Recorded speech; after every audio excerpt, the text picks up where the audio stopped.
हम निकाल के रख सकते हैं, ठीक है। The dimensional equation can be obtained from the equation representing the relation between the physical quantity.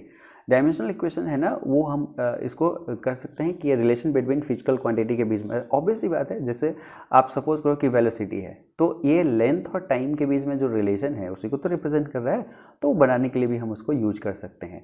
The dimensional formula of a large number and a wide variety of physical quantity derive from the equations represent the relationship among the other physical quantity and expressed in terms of base quantity are given in appendix 9। एक बार just आप उस appendix अपने book के appendix 9 में देख लेना, उसमें बहुत सारे जो क्वांटिटी है वो एक साथ दिया हुआ है। मैं भी अभी इस चैप्टर को जब कंक्लूड कर रहा हूँ उस समय भी एक दो आपको टेबल दिखाऊंगा, उसका स्क्रीन स्नैप लेके आप रख लीजिएगा, जो कि इंपॉर्टेंट कहीं ना कहीं आपके एग्जाम में आती रहेगा, लेकिन उसे याद करने की कोशिश मत करना। यदि उससे रिलेटेड क्वेश्चन है तो जस्ट जाके टेबल में देखो और उसका आंसर कर दो, ठीक है। Your guidance and ready reference, मतलब 9 अपेंडिक्स 9 में ये चीज़ बहुत सारे ऐसा दिया हुआ है, जैसे यहाँ पे डेंसिटी का है, फोर्स का है, ऐसा है, वहाँ पे बहुत सारे फिजिकल क्वांटिटी का दे रखा है, तो आप उसको देख सकते हो। अब हमारा जो नेक्स्ट टॉपिक है वो इम्पॉर्टेंट है, क्योंकि जो इसका डायमेंशन एनालिसिस और इसका जो एप्लीकेशन है उसके बेस पे क्वेश्चंस अक्सर आते रहते हैं, ठीक है, तो उसको सीखना आपको ज़रूरी है, ठीक। तो देखिए, जैसे dimensional analysis and its application जो है, और इसको पहले पढ़ेंगे और उसके बाद मैं जो न्यूमेरिकल पॉइंट ऑफ व्यू से, मतलब जो क्वेश्चंस पूछे गए हैं कंपटीशन में या स्कूल्स में कहीं पूछे जाते हैं, उसके अनुसार से इसका एक अलग से लिस्ट बनाया हूँ जो डायमेंशनल एनालिसिस के एप्लीकेशन का, तो हम अभी देखेंगे। अभी पहले इसके थ्योरेटिकल बैकग्राउंड को थोड़ा सा और डीपली देख लेते हैं, ठीक है। डायमेंशन से आपको ध्यान में क्या रखना है कि किसी भी फिजिकल क्वांटिटी के नेचर को रिप्रेजेंट करने के लिए डायमेंशनल एनालिसिस है, ठीक है। और हम डायमेंशन कैसे रिप्रेजेंट कर सकते हैं, उसके फंडामेंटल क्वांटिटी के टर्म्स में, उस पर पावर रेज करके कि कितना डायमेंशन क्या चीज़ का है, ठीक है। अब हम इसके एनालिसिस और इसके एप्लीकेशन पे चलते हैं। The recognition of concept of dimension which guide the description of physical behavior is the basic importance, as only those physical quantity can be added or subtracted which have the same dimension। ये बहुत ही important बात कह दिया। जैसे मैं कहूँ कि चलो 1 kg आलू लो और आप उसमें 2 सेकेंड ऐड कर दो, आप कंफ्यूज हो जाओगे कि ये क्या देगा, ऐसा कर ही नहीं पाएंगे हम। 1 केजी आलू में 2 सेकेंड कहाँ से ऐड करोगे, क्या देगा, कुछ नहीं। आप इसका कोई भी मीनिंगलेस चीज़ ऐसा निकलेगा, ठीक है। वही चीज़ कह रहा है कि हमेशा एडिशन और सब्ट्रैक्शन जो होगा वो सेम डायमेंशन की चीज़ों का होगा, ठीक है। 2 सेम डायमेंशन के चीज़ होंगे तभी होगा। मैं कहूँ कि आपके पास 10 एप्पल है और 2 गुआवा दे दिया तो कितने एप्पल हो गए, तो नहीं, हम नहीं बता सकते उसमें कि 2 डिफरेंट चीज़ों को ऐड नहीं कर सकते, ठीक है। लेकिन हाँ 10 एप्पल है और 2 एप्पल और दे दिया तो 12 एप्पल हो गए, ठीक है। सेम डायमेंशन की चीज़ों को हम ऐड कर दिए, ठीक है। तो वही चीज़ ये कह रहा है। A thorough understanding of dimensional analysis help us in deducing certain relation among the different physical quantity and checking the derivation। जैसे कभी कभी क्या होता है, फॉर्मूला डेरिवेशन में ये काम आ जाएगा। जैसे एक पेंडुलम है, पेंडुलम का टाइम पीरियड का फॉर्मूला आपको चाहिए, तो हो सकता है कि आप डायमेंशनल एनालिसिस से उसका फॉर्मूला इस्टेब्लिश कर पाओ। आपको ये पता रहेगा, अच्छा पेंडुलम में, अच्छा नीचे मास हमने लगाया है, पेंडुलम आपको पता है तो उसका लेंथ, एक स्ट्रिंग है उसका लेंथ है, अच्छा ये ग्रेविटी में रखा हुआ है, इन सब चीज़ों पे डिपेंडेंट ये है, चलो इसके बीच में एक फार्मूला डिराइव करते हैं, और डायमेंशनली आप उस फार्मूला को डिराइव कर सकते हो। एक न्यूमेरिकल में ऐसा बताऊँगा, ठीक है। नेक्स्ट में एक्यूरेसी एंड डायमेंशनल कंसिस्टेंसी और the homogeneity of the various mathematical expression, ये सब चीज़ वहाँ पे एस्टेब्लिश किया जा सकता है, ठीक है, उसको समझा भी जा सकता है। व्हेन मैग्नीट्यूड्स ऑफ 2 और more physical quantities are multiplied, their units should be treated in the same manner as the ordinary algebraic symbols, ठीक है। अब देखो, लेकिन जैसे यदि व्हेन द मैग्नीट्यूड ऑफ 2 और more physical quantity are multiplied, their units should be treated in the same manner as the ordinary algebraic symbol. जैसे हमने वेलोसिटी को ही ले लिया, वेलोसिटी में डिस्टेंस अपॉन टाइम है, ठीक है। तो डिस्टेंस को मीटर में हम करते हैं और टाइम को सेकेंड में करते हैं, तो वेलोसिटी का भी यूनिट क्या हो गया, मीटर पर सेकेंड हो गया, वही अलजेब्रिक फॉर्मेट में, ठीक है। कोई चीज़ जैसे फोर्स है वो मास टाइम्स ऑफ एक्सेलरेशन है, तो मास का जो भी है वो केजी हो गया, और एक्सेलरेशन का अलग से हमें पता है कि ये क्या होता है, लेंथ अपॉन टी स्क्वायर होता है। लेंथ अपॉन टी स्क्वायर हो गया तो इसका मतलब मीटर पर सेकेंड स्क्वायर हो गया, ये तो केजी, तो ये क्या होगा, KG metre per second square unit of force हो गया, ठीक है। तो वही चीज़ कह रहा है, we can cancel the identical unit in the numerator and denominator. हम कैंसिल भी कर सकते हैं, ऊपर भी यदि किसी फिजिकल क्वांटिटी में ऐसा दिखता है कि ऊपर और नीचे जो मल्टीप्लाई करने के बाद सेम यूनिट का कोई चीज़ आ गया तो उसको कैंसिल भी कर सकते हैं, ठीक है। The same is true for dimension of physical quantity. जैसे यूनिट में हम यहाँ पे कर रहे हैं, जैसे मीटर पर सेकेंड है और यहाँ पे सेकेंड से मल्टीप्लाई करें तो इसको कैंसिल करके मीटर पर सेकेंड से रह सकते हैं, मीटर पर सेकेंड स्क्वायर में सेकेंड से मल्टीप्लाई करें। तो डायमेंशन में भी ये होता है कि लेंथ अपॉन टी स्क्वायर है, इंटू यदि कोई टी आ जाता है तो हम इसको कैंसिल कर सकते हैं, ठीक है। यही चीज़ बात बता रहा है। Similarly, physical quantity represented by the symbol on both sides of mathematical equation must have the same dimension। जैसे इक्वेट जो करोगे वो 10 केजी आलू और 10 केजी मतलब आलू को ही इक्वेट कर सकते हो, 10 केजी आलू और 10 केजी प्याज को इक्वेट नहीं कर सकते, ठीक है। एप्पल और आलू को नहीं कर सकते, आलू और सेकेंड को नहीं कर सकते, किसी मास और लेंथ को नहीं कर सकते। समझ में आ गया, ठीक है। तो दोनों इक्वेशन के दोनों तरफ में सेम डायमेंशन आना चाहिए, ओके। चलिए, तो नेक्स्ट हम इसके एप्लीकेशन और इन सब चीज़ों को देखेंगे। पहला वेरी फर्स्ट एप्लीकेशन है, एप्लीकेशन को बहुत ध्यान से पढ़ना क्योंकि इस पे बेस्ड क्वेश्चंस आते हैं, ठीक है। Checking dimensional consistency of the equation. जैसे डायमेंशनल कंसिस्टेंसी एक इक्वेशन का चेक करने के लिए हम डायमेंशनल फॉर्मूला का यूज करेंगे। कैसे, क्या, उसको आप देखिए कि क्या कहना चाह रहा है, इसका मीनिंग क्या है। The magnitude of physical quantity may be added together or subtracted from one another only if they have the same dimension। ये बहुत इंपॉर्टेंट है, इसको ये नोट करने वाला है कि हम क्या कर सकते हैं। ये बहुत इंपॉर्टेंट पॉइंट है कि हम 2 फिजिकल क्वांटिटी को ऐड या सब्ट्रैक्ट तभी कर सकते हैं जब उसका डायमेंशन क्या हो, सेम हो, ठीक है। In another word we can add or subtract similar physical quantity। मतलब हम similar physical quantity को ही सिर्फ क्या कर सकते हैं, ऐड कर सकते हैं, ये हो गया। जैसे velocity cannot be added to the force, मतलब एक velocity प्लस फोर्स ऐसा कुछ भी नहीं आएगा, ऐसा कभी नहीं आप लिख पाओगे, ठीक है। और an electric current can not be subtracted, अब हम वेलोसिटी में से करंट को माइनस करेंगे, ऐसा कभी भी एक्सप्रेशन आपके पास नहीं हो सकता, okay.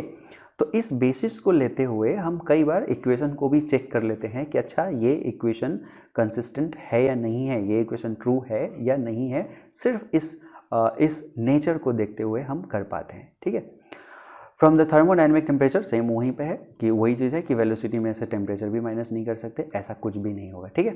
This simple principal call the principle of homogeneity of dimension, इसको हम कहते हैं principle of homogeneity of dimension, ठीक है, कि सेम नेचर के दो फिजिकल क्वांटिटी को ऐड करना, सब्ट्रैक्ट करना को ही हम क्या कहते हैं, principle of homogeneity of dimension in an equation is extremely useful in checking the correctness of the equation। ये बहुत यूजफुल है कहाँ, जहाँ पे इक्वेशन के करेक्टनेस को आपको पता करना है, वहाँ पे ये बहुत ज़रूरी है, ठीक है। If the dimension of all the term are not same the equation is wrong. इतना श्योर है कि कोई इक्वेशन में यदि सारे टर्म्स, जैसे पहला टर्म प्लस दूसरा टर्म प्लस तीसरा टर्म कोई इक्वेशन में है, तीन टर्म्स, जैसे S equal to U T plus half A T square है, तो एस इक्वल टू यदि U T plus half A T square है, तो ये पहला टर्म टोटल हो गया, दूसरा टर्म हो गया, ये दोनों का समेशन है और यहाँ पे तीसरा समेशन मिल रहा है। ये हमें पता है कि लेंथ का नेचर है, तो ये भी लेंथ का नेचर टोटल आना चाहिए और ये भी लेंथ का नेचर टोटल आना चाहिए, अदरवाइज इसको हम ऐड नहीं कर सकते। और यदि ऐसा है तो हम कहेंगे अच्छा ये इक्वेशन डायमेंशनली करेक्ट है, ठीक है, उसी को हम आगे देखेंगे।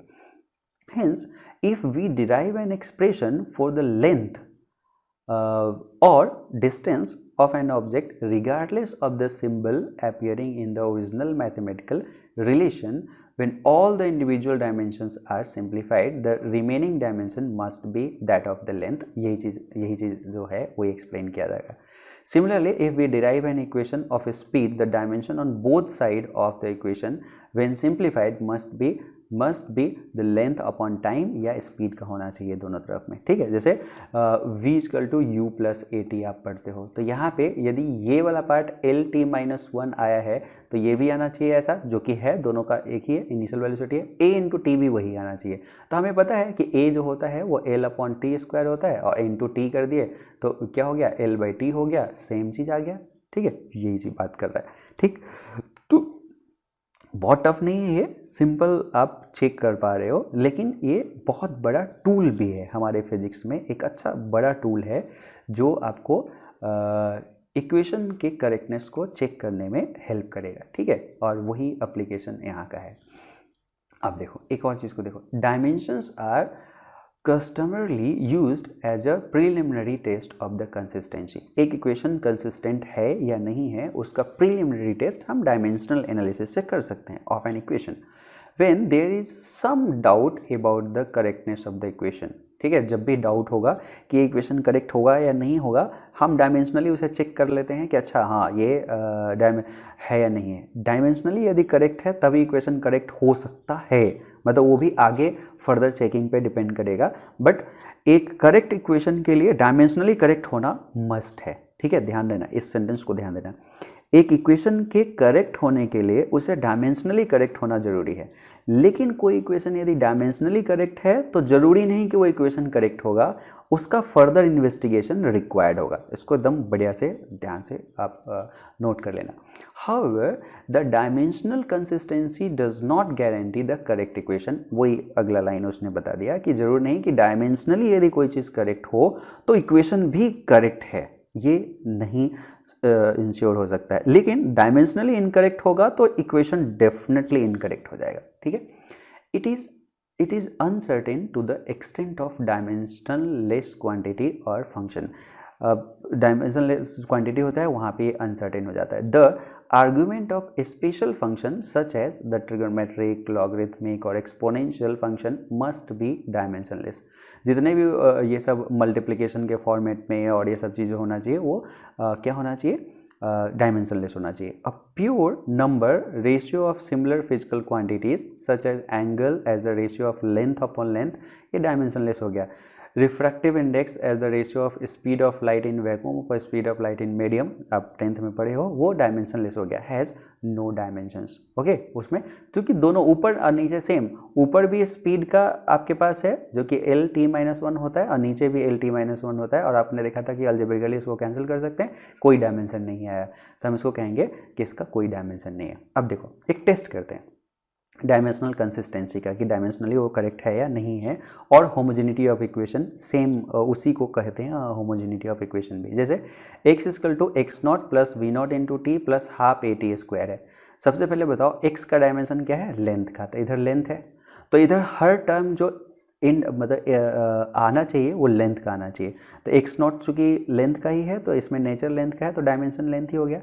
v0 × t, अब देखो v का होता है L/T और इंटू t कैंसिल होके लेंथ आ गया, तो देखो ये भी लेंथ का हो गया।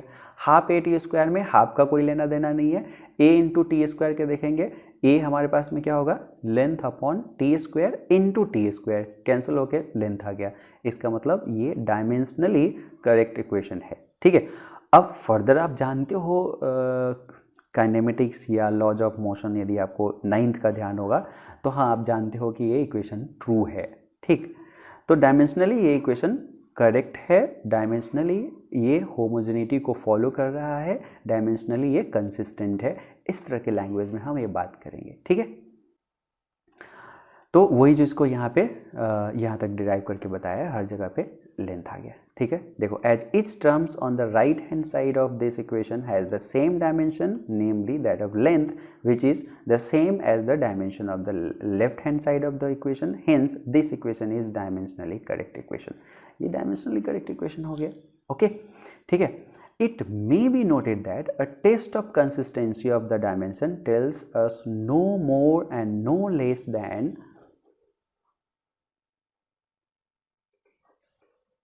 डायमेंशनली जो हमने टेस्ट किया है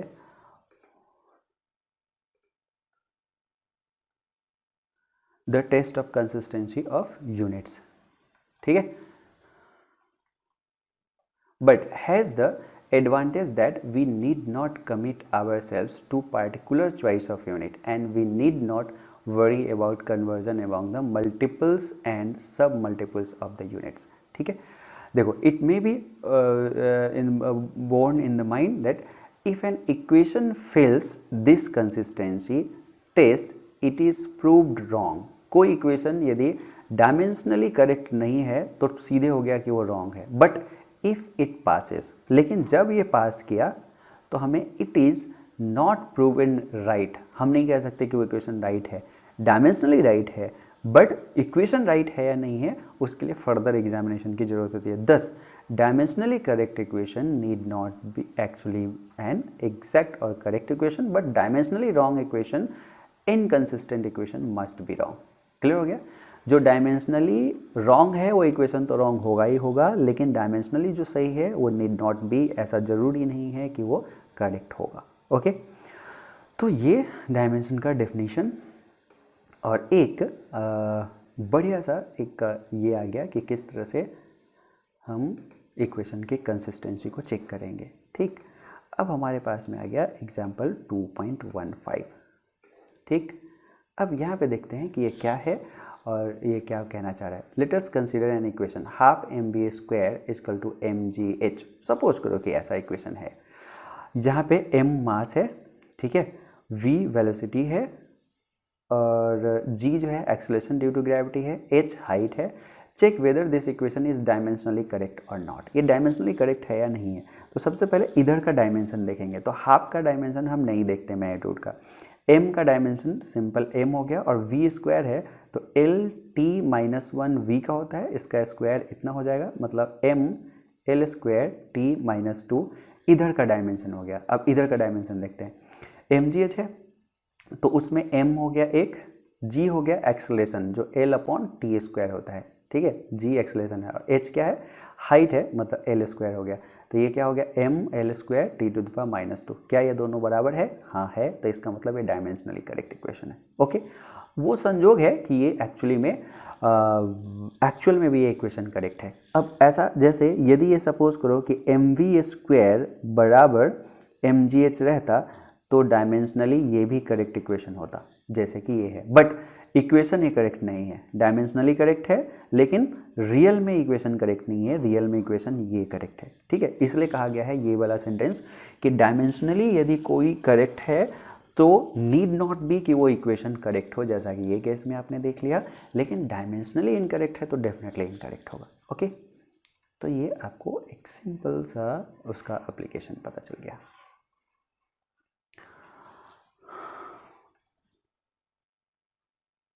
अब नेक्स्ट क्वेश्चन में देखते हैं नेक्स्ट क्वेश्चन क्या दिया है और इसको भी हम चेक करते हैं।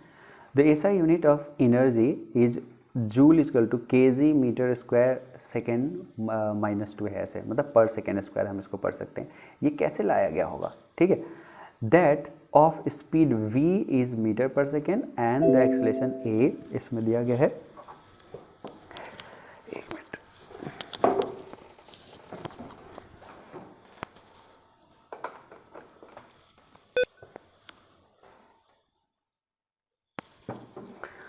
Sorry, acceleration a meter per second square है। Which of the formula for kinetic energy के given below can you rule out on the basis of dimensional argument, ठीक है। जैसे काइनेटिक एनर्जी को इतना लिखा, काइनेटिक एनर्जी को भी ये भी लिखा, ये भी लिखा, ये भी लिखा, ये भी लिखा। तो सबसे इम्पॉर्टेंट चीज़ इसमें ये है कि आपको बताना है कि डायमेंशनली कौन सा करेक्ट है, ठीक। अब कैसे चेक करेंगे? अब सबसे पहले देखो इसका डायमेंशन लिखो, एम स्क्वायर हो गया और ये वी क्यू हो गया। वी क्यू होने का मतलब क्या है? एल बाई टी का होल क्यू हो गया। तो इसको हम कितना लिख सकते हैं? M square L whole cube, T to the power नीचे क्यू रहता तो ऊपर -3। ये हो गया क्या चीज़ का? इधर का पार्ट। अब ये एनर्जी है और एनर्जी यहाँ पे देखो केजी मीटर स्क्वायर सेकेंड -2 दिया हुआ है, तो केजी है यहाँ पे, मीटर केजी का स्क्वायर नहीं है। आप सोचो इसका, यदि कोई कहता है कि जिसका यूनिट ऐसे डायमेंशन का जो भी फिजिकल क्वांटिटी उसका यूनिट क्या होगा? मीटर स्क्वायर मतलब केजी स्क्वायर, एल का होल क्यू मतलब मीटर का होल क्यू, ठीक है। t-3 मतलब सेकेंड -3, तो ये तो कभी कतई हो नहीं सकता। दूसरा यहाँ पे देखते हैं, तो यहाँ पे m हो गया m, v स्क्वायर हो गया एल स्क्वायर और t टू द पावर -2। तो देखो इसका यूनिट हम लिखेंगे तो क्या हो जाएगा? के जी एल स्क्वायर मतलब मीटर स्क्वायर और T to the power minus second to the power -2। देखो ये और इधर जूल एनर्जी का भी ऐसे होता है, तो एनर्जी बराबर ये, मतलब बी इक्वेशन हो सकता है। एम टाइम्स ऑफ ए को देखते हैं, एम टाइम्स ऑफ ए को देखते हैं तो क्या होगा? एम का हो गया मास, ए का हो गया length, T to the power -2, M L T -2 हो गया। एम एल टी -2 और के दोनों बराबर नहीं हो सकता। मास तो आ गया, लेंथ इसमें क्या है? एक ही आ रहा है, स्क्वायर आना चाहिए, तो ये भी करेक्ट नहीं हो सकता। यदि 3/16 MB स्क्वायर रखेंगे तो हो जाएगा, क्योंकि हम इसका लेंथ का नहीं देखते हैं, मतलब DB हो जाएगा। हाफ MB स्क्वायर हम देखें तो ये है प्लस MA है, दोनों को ऐड ही नहीं कर पाएंगे क्योंकि ये डिफरेंट डायमेंशन का हो गया। तो B और D दो इक्वेशन डायमेंशनली करेक्ट है, बट आपको पता है कि करेक्ट इक्वेशन कौन सा है ना। जैसे डायमेंशनली करेक्ट इक्वेशन यदि पूछता है तो कौन कौन सा हो गया इसमें? ये हो गया और ये हो गया। लेकिन करेक्ट इक्वेशन पूछता है तो ये करेक्ट इक्वेशन है, ये रॉन्ग इक्वेशन है। ओके, तो वो चीज़ आपको समझ में आ गया होगा कि डायमेंशनली करेक्ट होने का मतलब क्या है और करेक्ट इक्वेशन होने का मतलब क्या है। ठीक है, ये इक्वेशन आपको पता चल गया, तो इसका एक्सप्लेनेशन यहाँ तक है। अब देखो सेकेंड एप्लीकेशन जो है ये बहुत इंटरेस्टिंग है और ये एक काइंड ऑफ बहुत आपको साइंटिस्ट बना देगा यदि इसको आप समझोगे तो। ठीक है, इसमें क्या है? The method of dimension can sometime be use to deduce relation among the physical quantity. कई सारे फिजिकल क्वांटिटी के बीच में क्या रिलेशन हो सकता है उसको डिड्यूस करने के लिए, उसको फॉर्मुलेट करने के लिए हम डायमेंशन का यूज कर सकते हैं। For this, we should know the dependence of the physical quantity on other quantities। अब इसके लिए बस एक ही रिक्वायरमेंट है कि इसके लिए यदि हमें फिजिकल क्वांटिटी के बीच में रिलेशन को लिखना है तो एक गिवन फिजिकल क्वांटिटी और बाकी किस किस पे डिपेंड करता है वो जानना नोन हो जाएगा। ठीक है, जो एक तरह से डायमेंशन एनालिसिस का एक तरह से लिमिटेशन भी है, क्योंकि एक भी फिजिकल क्वांटिटी जिस पे डिपेंडेंट है वो यदि आप गेस नहीं कर पाए तो उस सबके बीच में रिलेशन नहीं निकाल पाओगे। ठीक है, इतना। And consider it as a product type of the dependence. Let us take an example. इस एग्जाम्पल से हम इसको समझते हैं। जैसे कंसीडर अ सिंपल पेंडुलम। एक सिंपल पेंडुलम हम यहाँ पे कंसीडर कर रहे हैं। सिंपल पेंडुलम में क्या होता है, एक बॉब होता है जिसका मास है m, और यहाँ पे इसका स्ट्रिंग का लेंथ होता है ऐसे, और ये एक खास ऐसे इधर से इधर ये क्या करते रहता है, जंप करते रहता है। तो देखो, having a bob attach to a string, एक स्ट्रिंग से एक बॉब अटैच है, the oscillates under the action of force of gravity.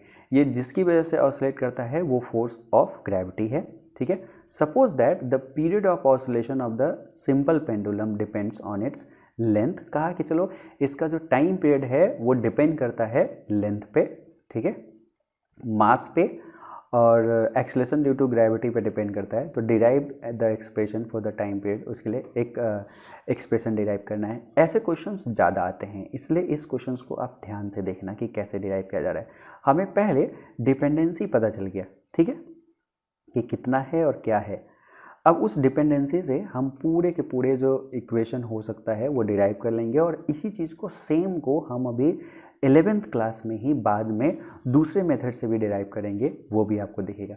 तो सपोज करो कि टाइम पीरियड को टी कहा, एक कांस्टेंट के ले लिया जिसे हमें पता नहीं कि क्या आएगा, ठीक है। लेंथ पे डिपेंड कर रहा था तो length to the power X in general मान लिया। जी पे डिपेंड कर रहा था उस पर पावर वाई मान लिया। एम पे डिपेंड कर रहा था उस पर पावर जेड मान लिया। तो हमने जितने भी डिपेंडेंस पावर था जहाँ पे एक्स वाई और जेड अननोन हो गया, और इधर हमारे पास टाइम पीरियड है तो टाइम उसका टाइम होगा।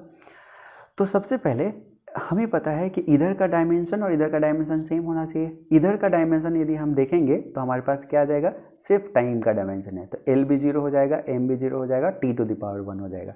जब इस साइड जाएंगे तो के तो चूंकि क्या है, हमारा कांस्टेंट है, तो कांस्टेंट का तो कोई डायमेंशन होता नहीं है, L to the power X है।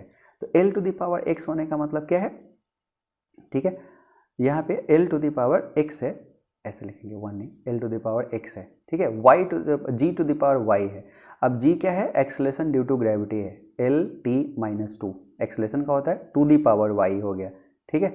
और जो नेक्स्ट पार्ट था वो क्या था, मास, तो मास टू दी पावर क्या है, जेड है, ठीक।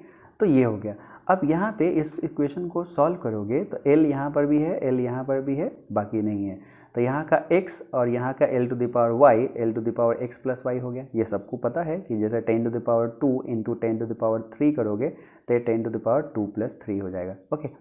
तो l to the power x plus Y हो गया। यहाँ पे फिर t to the power minus 2i है, बाकी कहीं नहीं है, तो t to the power minus 2i हो गया, और m to the power z हो गया। एक इक्वेशन हमारे पास में आ गया कि देखो, इस इक्वेशन को ध्यान से देखो कि हमें दो इक्वेशन को इक्वेट करना है, और इधर साइड में क्या है, l टू द पावर 0, इधर l to the power x plus Y है, तो x plus Y must be equal to 0, otherwise dimensionally incorrect equation हो जाएगा, है कि नहीं। m टू द पावर 0 है और यहाँ पे m to the power z है, इसका मतलब क्या हो गया, z बराबर भी 0 हो गया, ठीक है।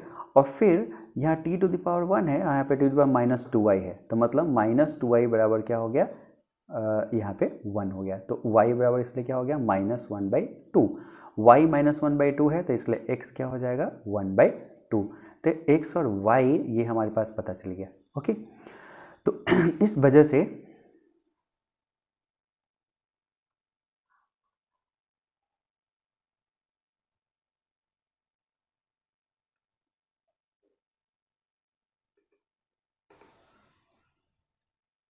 ठीक।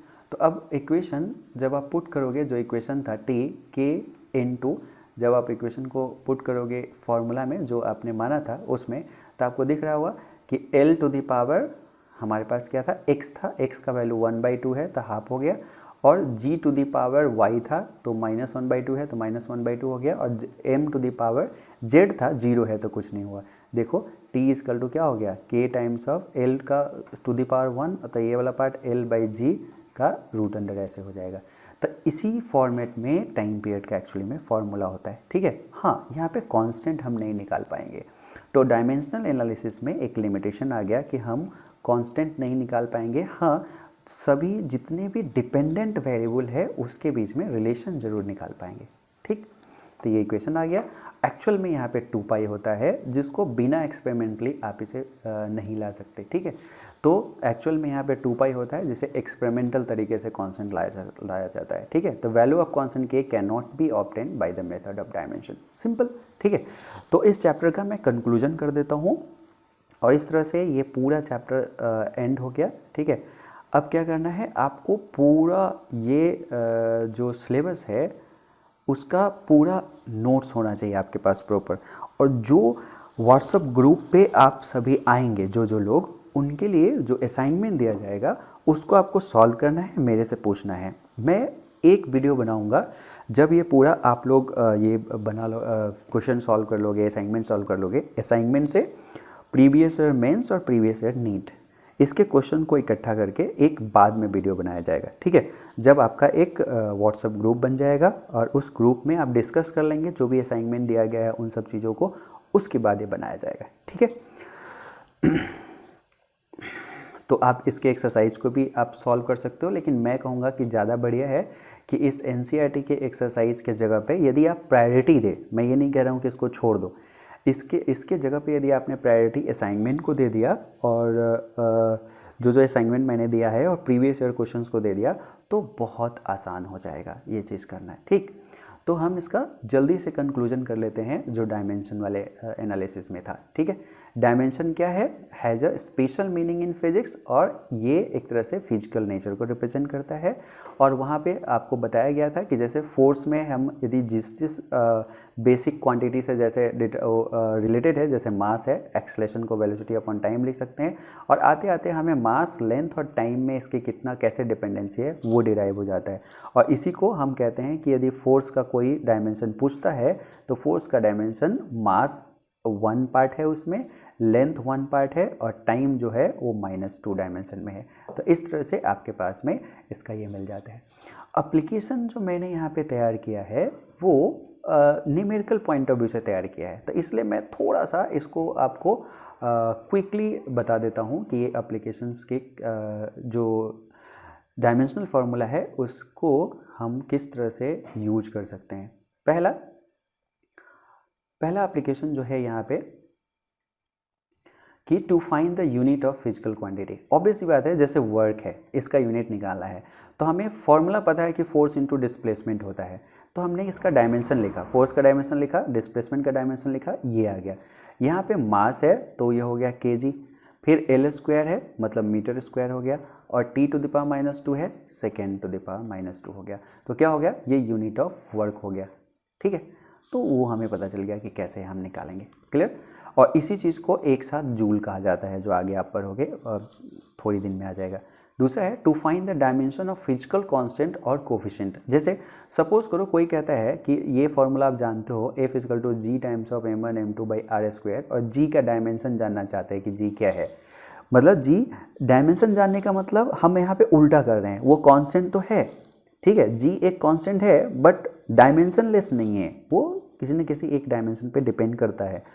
तो डायमेंशन जानने से ये पता चल जाएगा कि उसकी डिपेंडेंसी कहाँ कहाँ पे है, और वो डिपेंडेंसी हम यहाँ पे निकाल सकते हैं। तो देखो G का निकालेंगे तो क्या हो गया, ये फार्मूला आ गया, और हर चीज़ का हमें पता है कि जैसे ही ये फार्मूला आ गया तो हम इसके डायमेंशंस को यहाँ पे लिख पाएंगे, ठीक। तो G के डायमेंशन यहाँ पे फोर्स का लिख दिया, लेंथ का स्क्वायर लिख दिया, मास इंटू मास लिख दिया था, m⁻⁻1 L³ और T-2 हो गया। तो हमें डायमेंशन पता चल गया, -1 dimension in mass, 3 dimension in length और -2 डायमेंशन इन टाइम हो गया। तो G का एक तरह से हमें डिपेंडेंसी भी पता चल गया, मतलब G मास पे भी डिपेंड कर रहा है, L पे भी डिपेंड कर रहा है, और T पे भी डिपेंड कर रहा है, ठीक है। तो ये चीज़ आप आगे भी देखोगे जब ग्रेविटेशन हम पढ़ेंगे, तो ये छोटा सा पार्ट लेकिन बहुत इंपॉर्टेंट इन्फॉर्मेशन जो रिटेन किए हुए है वो चीज़ आपको पता चल रहा है, ठीक है।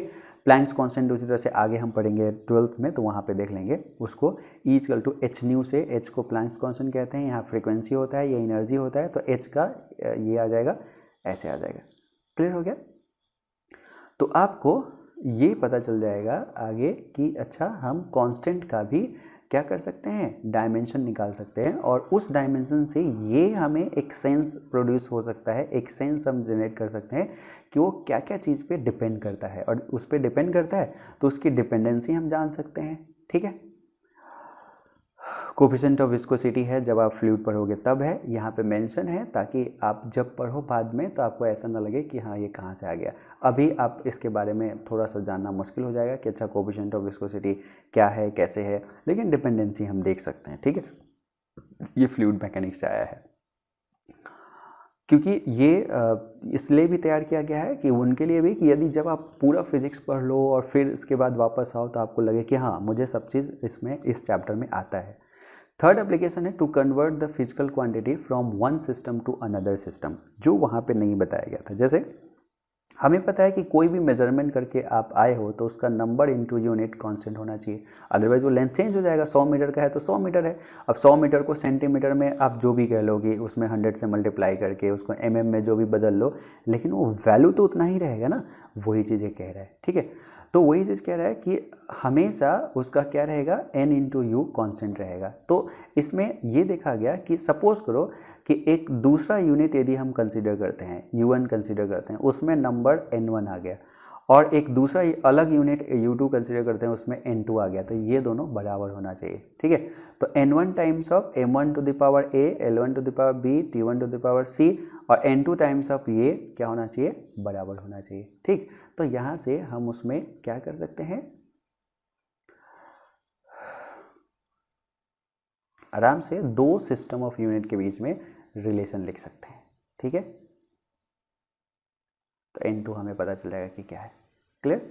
जैसे एग्जाम्पल हम देखते हैं, एग्जाम्पल से हम जैसे इस एग्जाम्पल को देखो, न्यूटन को डाइन में कन्वर्ट करना है। ठीक है, तो जैसे देखो न्यूटन एक्चुअली में ऐसा यूनिट है। ठीक है, और इसका जो डायमेंशनल फार्मूला होता है mL/t-2 होता है। एक तो एक्चुअली न्यूटन मतलब फोर्स, और फोर्स मतलब मास टाइम्स ऑफ एक्सलेशन। ये एक्सलेशन हो गया L/t⁻², और ये मास हो गया। तो 1 न्यूटन जो होगा वो एक्चुअली में, यदि आप 1 न्यूटन कहोगे तो इसका मतलब ये हो गया कि 1 मास कितना है, kg, लेंथ क्या है, मीटर, और पर सेकेंड स्क्वायर, तो ये 1 न्यूटन हो गया। ठीक है, अब हमें ये फॉर्मूला मालूम था, ये फॉर्मूला मालूम था। ठीक है, अब हमें n2 निकालना है, मतलब दूसरे उसमें निकालना है। तो पहले उसमें क्या होता है, m1 l1 t1, ये kg में है, ये मास जो मीटर में है, और ये सेकेंड में है। जो डाइन सिस्टम जो है उसमें ये ग्राम में होता है, ये सेंटीमीटर में होता है, ये सेकेंड में होता है। तो यहाँ पे उस चीज़ को हमने लिख दिया डायमेंशन के साथ में। अब हमें पता है कि kg जो होता है वो 1000 ग्राम रखोगे तब 1 kg होता है, तो ग्राम ग्राम कैंसिल होके ये 1000 यहाँ पे आ जाएगा। और जो मीटर होता है वो 100 सेंटीमीटर जो होता है वो 1 सेंटीमीटर के बराबर होता है, तो सेंटीमीटर कैंसिल और ये हो जाएगा, और सेकेंड तो कैंसिल है ही। तो आपको क्या दिखेगा, 10⁻³ और 10⁻² इतना, और ये तो कैंसिल ही हो गया, 1 कुछ भी करोगे तो 1 ही आएगा, तो 10⁵ आ जाएगा। इसका मतलब ये हो गया कि जो n2 हो गया वो 10⁵ हो गया, मतलब दूसरे यूनिट में 10⁵, मतलब 1 न्यूटन बराबर कितना डाइन, 10⁵।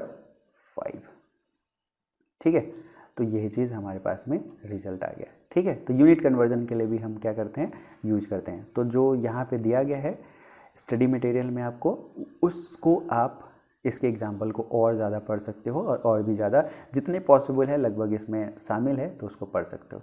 नेक्स्ट में to check the dimensional correctness, ये हम ऑलरेडी देख चुके हैं कि डायमेंशनल करेक्टनेस कैसे चेक करते हैं। ठीक है, इंडिविजुअल चीज़ों को देख के कि वो बराबर होना चाहिए, ये फॉर्मूला लेते हुए हमने ऐसा किया था। ठीक, चलिए उसके बाद research tool to derive the new relation हमने देख लिया था कि कैसे टाइम पीरियड का इक्वेशन हमने डिराइव किया था इसमें। ठीक, ये हो गया।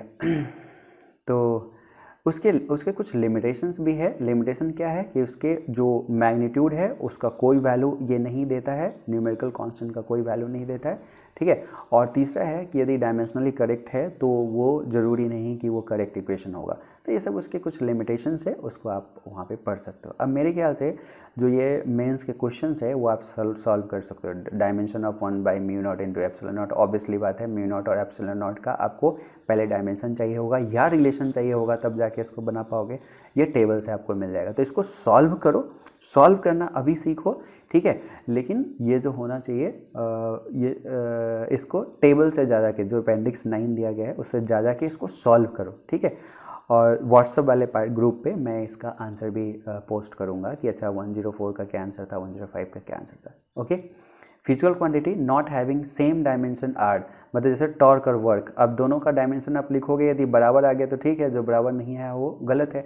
अब आपको कई बार टॉर्क का नहीं पता है, प्लैंक्स कांस्टेंट नहीं पता है, मोमेंटम में भी नहीं पता हो, तो ये सब चीज़ को टेबल से देख देख के बना के इसको सॉल्व करो, मतलब सॉल्यूशन यहाँ पे करो, चीज़ें का डेरिवेशन वहाँ से ले आओ। ठीक है, तो ये सारे सॉल्व हो जाएंगे आपके। कुछ कुछ तो जो सॉल्व करा रखा है वही है, जैसे यहाँ पे देखो सिग्निफिकेंट फिगर बताना है 23.023, आपको यदि याद होगा तो ये इसमें सिग्निफिकेंट फिगर कितने हो जाएंगे, पूरे के पूरे 5 हो जाएंगे। इसमें कितने हो जाएंगे, ये 3 तो जुड़ेंगे नहीं, ये 1 हो जाएंगे। इसमें कितने हो जाएंगे, 2 हो जाएंगे। तो इसमें 5 है, इसमें 1 है, इसमें 2 है, तो 5, 1 और 2 बी आंसर होगा। इस तरह से सिंपल क्वेश्चंस भी है। ये 115 आपसे क्वेश्चन नहीं बनेगा क्योंकि ये स्क्रू गॉज और इस पर प्योरली एक्सपेरिमेंटल बेस्ड है, जब जानोगे तब। यहाँ पे आपके लिए आप इसका स्नैपशॉट ले सकते हो, जैसे डायमेंशन बहुत सारे, frequency, angular velocity, velocity gradient, इन सब का डायमेंशन एक ही होता है। वर्क, इंटरनल कांस्टेंट, जो जिसका सेम होता है उसका इकट्ठा करके इस टेबल में रख दिया गया है। तो आपके अभी के लिए, ठीक है, जब आप पूरा फिजिक्स पढ़ लोगे तो आपको खुद ही पता चलता रहेगा, उसी समय डिराइव करोगे, तो इसे याद नहीं करना है। जहाँ भी क्वेश्चन अटेम्प्ट करना है इस टेबल को थोड़ा सा देखो कि अच्छा कौन कौन सा सेम था और उसका आंसर देके निकल लो। ठीक है, कुछ कुछ इंपॉर्टेंट होते हैं जैसे L/R, रूट अंडर एल, खुद ही आपको पता चल जाएगा कि ये टाइम का कांस्टेंट होता है और इसका डायमेंशन टाइम का है, ये धीरे धीरे पता चल जाएगा। यहाँ पे इस टेबल में आपको बता दिया गया जो हीट चैप्टर से जो डिराइव पैरामीटर है, जो भी डिराइव फिजिकल क्वांटिटी है, उन सब का डायमेंशन एक जगह पे है। ये आपका इलेक्ट्रिसिटी और मैग्नेटिज्म से रिलेटेड में है, इलेक्ट्रिसिटी से रिलेटेड ये सारा चीज़ है। ठीक है, इसका भी स्नैपशॉट करके आप रख सकते हो। और फिर यहाँ पे मैग्नेटिज्म से रिलेटेड सारे dimension, magnetic intensity, magnetic dipole और ये सब। ठीक, तो ये जस्ट आपको स्टडी करने के लिए है। ठीक है, तो इस तरह से जो आपका 11th का सेकेंड चैप्टर है वो एंड हो गया। ठीक, अब आपका टास्क रहा कि आप ज़्यादा से ज़्यादा क्वेश्चन कैसे सॉल्व करोगे। और मैं कई सारे वीडियो में आपको बता चुका हूँ कि आपको एक व्हाट्सएप ग्रुप बनाना है। व्हाट्सएप ग्रुप बनाने के लिए आपको जो गिवन नंबर है उस पर आपको सेंड करना है अपना नाम, स्कूल का नाम और व्हाट्सएप नंबर और एक फ़ोटो, अपना फ़ोटो भी। ठीक है, और ताकि मैं एक जगह पे इकट्ठा करके वहाँ पे ये सारा ये चीज़ जितने भी असाइनमेंट्स और ये सब चीज़ मैं उसमें डालता रहूँ। ठीक है, दूसरा, मैं अक्सर वीडियोस में नहीं बोलता हूँ, लेकिन ये बहुत ज़रूरी है कि इस वीडियो को स्प्रेड किया जाए। इसको बनाने में अच्छा खासा मेहनत लगता है, तो ये कंटिन्यू रहे और बहुत बढ़िया बढ़िया वीडियो मैं लाता रहूं। ठीक है, उसके लिए इसको स्प्रेड करना बहुत ज़रूरी है। तो इसको यूट्यूब पे स्प्रेड करने के लिए आपको इसे शेयर करना पड़ेगा, इसको सब्सक्राइब करना पड़ेगा, इसको लाइक भी करना पड़ेगा, इसको व्हाट्सएप के थ्रू बहुत सारे ग्रुप में डालना पड़ेगा। तो मेरे लिए जो मैं मेहनत कर रहा हूँ, ये आपको फ्री में ये पूरे वीडियो लेक्चर मिल रहा है और मिलता रहेगा। ठीक है, जो भी असिस्टेंट एडिशनल होगा उसका हम देख लेंगे कैसे किया जा सकता है। ठीक है, और मैं पूरे पार्ट को एक कंट्रीब्यूशन बेस्ड बनाना चाह रहा हूँ। कंट्रीब्यूशन मीन्स दो मीनिंग उसमें है कि आप इवन इसके जैसे हमारी एक टीम है जो बहुत पूरी काम करती है, एडिटिंग से लेके इसके कोर्स क्रिएशन से लेके सब चीज़ का, तो उस टीम का भी पेट पालना है, तो वो कंट्रीब्यूशन से हो सकता है। दूसरा कंट्रीब्यूशन हो सकता है इसको स्प्रेड करके, आप जितना स्प्रेड करेंगे उतना ये फैलेगा और हो सकता है कि हमें यूट्यूब के थ्रू कुछ यहाँ पे असिस्टेंस मिलना शुरू हो जाए। ठीक है, तो आप इसको फैलाओ। एक सबसे बढ़िया तरीका है कि आप जिस जिस स्कूल में पढ़ते हो आप पूरे अपने क्लास के बच्चों को फैला दो, पूरे क्लास के बच्चों को ये लेक्चर दे दो, ये लिंक फॉरवर्ड कर दो। ठीक है, इसका एक फेसबुक पेज भी है, आप जा सकते हैं, उस फेसबुक पेज पे भी इसका लिंक मिल जाएगा और यूट्यूब पे तो लिंक होता ही है। यूट्यूब पे आप जैसे ही पहले सब्सक्राइब कर लेना, उसके बाद शेयर बटन को जैसे एक क्लिक, एक एरो ऐसे लाइन होता है, उस पर क्लिक करोगे तो कॉपी लिंक का ऑप्शन आता है, उस लिंक को पूरे व्हाट्सअप और अपने फेसबुक पे सब जगह पे भेजते रहो। ठीक है, थैंक यू, हम नेक्स्ट चैप्टर में मिलेंगे।